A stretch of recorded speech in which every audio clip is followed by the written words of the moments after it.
So we have seen what is a party, what are the functions. Now the question arises, in a country like India, how many parties do we need?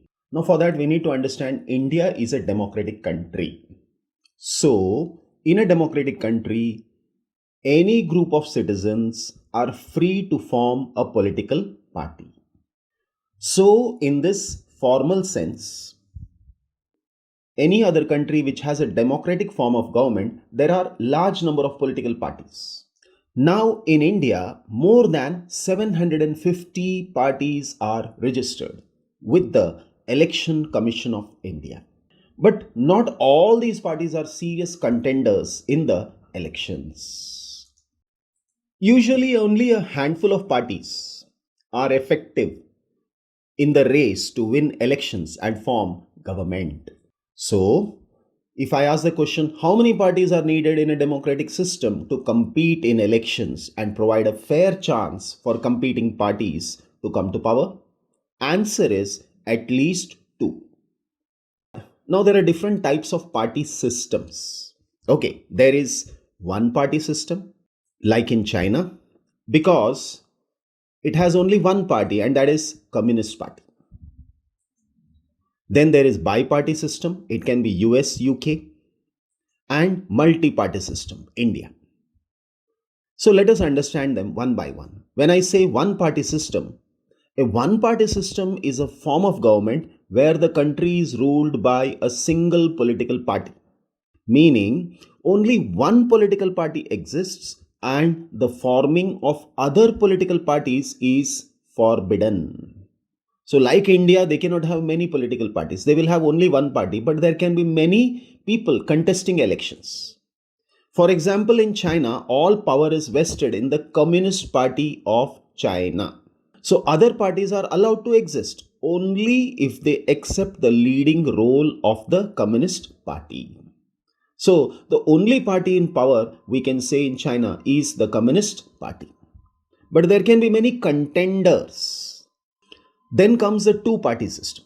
A two-party system is a system in which two major political parties dominate voting in nearly all elections at every level of government. And the majority of the elected officers are members of one of the two major parties.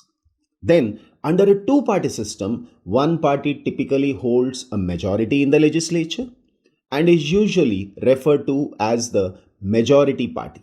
And the other one is called the minority party. Now, this is seen in two countries especially, US and UK. So, in countries like US and UK, power usually changes between two main parties, and this is what is a bi-party system. So it means there is no other party existing? No, it's not that way. Several other parties exist. They contest elections and win a few seats in the elections, but only the two main parties have a chance to form a government. Now that is a two-party system. Then the question arises, what is a multi-party system, which is followed in India?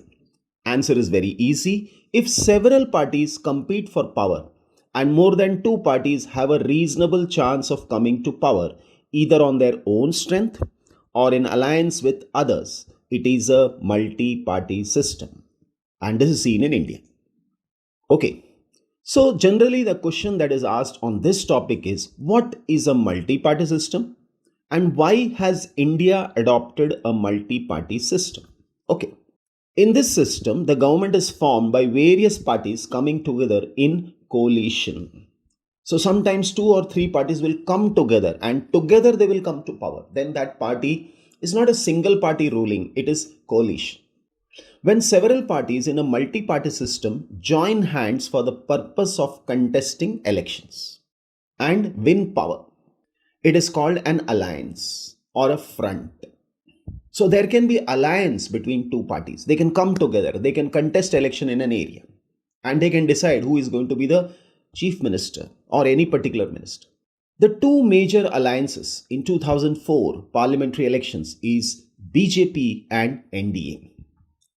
Then BJP is Bharatiya Janata Party and NDA is National Democratic Alliance. Similarly, it is INC and UPA. INC is Indian National Congress and UPA is United Progressive Alliance. Now, this system has both plus and minus point. When two parties are coming together, naturally they will not fight, they will work together. It is good for the people and that particular region. It is not always so. Sometimes it can lead to instability. So we can say this system on one hand leads to political instability, but at the same time allows for a variety of interests and opinions to enjoy political representation. So there will be political representation from both the parties. Now we have seen that India has a multi-party system, and let us see how it has strengthened Indian democracy. Now we all know India is a land of diversity. The reason is when you go to different part of India, somewhere there are mountains, somewhere there are plateaus, somewhere there are plains, somewhere there is forest and somewhere there is desert. So with such a large diversity, multi-party system works best. So we can say India has evolved as a multi-party system because its social and geographical diversities cannot be absorbed by two or three parties. Multi-party system facilitates representation of regional and geographical diversity. Not only that, in India, several regional parties are in power. At state level, such as DMK in Tamil Nadu, Akali Dal in Punjab, BSP in Uttar Pradesh, and it is easy to absorb different diversities in a multi-party system. So, such representation strengthens democracy.